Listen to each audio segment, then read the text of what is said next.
A genuine puzzlement that this sort of thing can happen in our country at this late stage in our development. One of the places where we have had cameras brought out and mobile units set up is in San Francisco. So for a sampling of the mood in that West Coast city, we now go to station KRON-TV in San Francisco and Jerry Jensen. The atmosphere of gloom and silent despair which has fallen over every part of the United States today is very clearly in evidence here in San Francisco. And any difference in the reaction of the people here on the West Coast is perhaps due to the difference in time.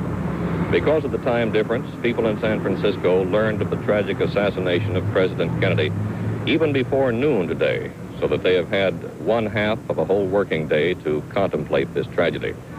A large crowd is now gathered. I'd like to get some reaction from you people.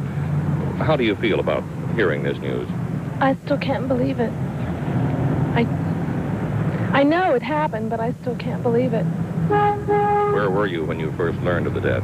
I work here at the Chronicle. I was at my desk. Sir, what are your feelings?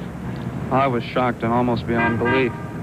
I was at work when I first heard of it in Richmond, and knew somebody came into the office and mentioned something about it. It's still too much to believe. I'm very saddened by the horrible thing that happened. It's almost impossible still to comprehend the terrible disaster. Thank you. And you, sir?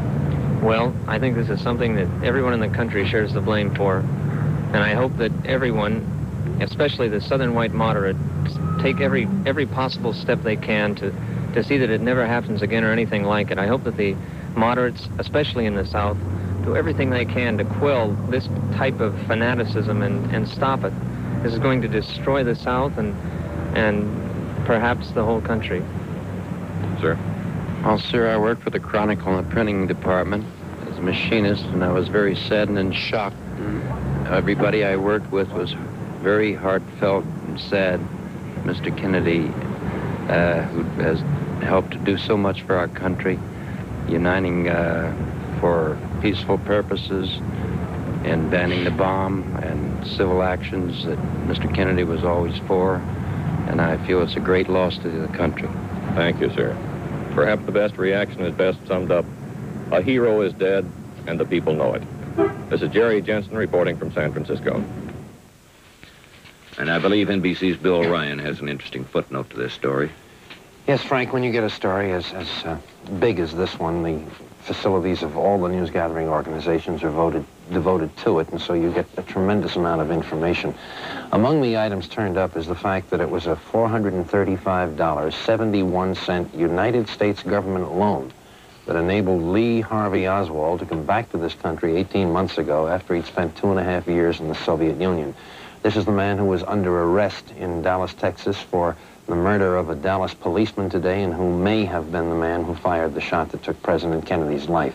It is standard procedure for an American citizen when he is in trouble overseas in a foreign country and unable to get home to go to the United States Embassy or consulate and appeal for government funds to get him home. Apparently this is what Oswald did in the Soviet Union 18 months ago.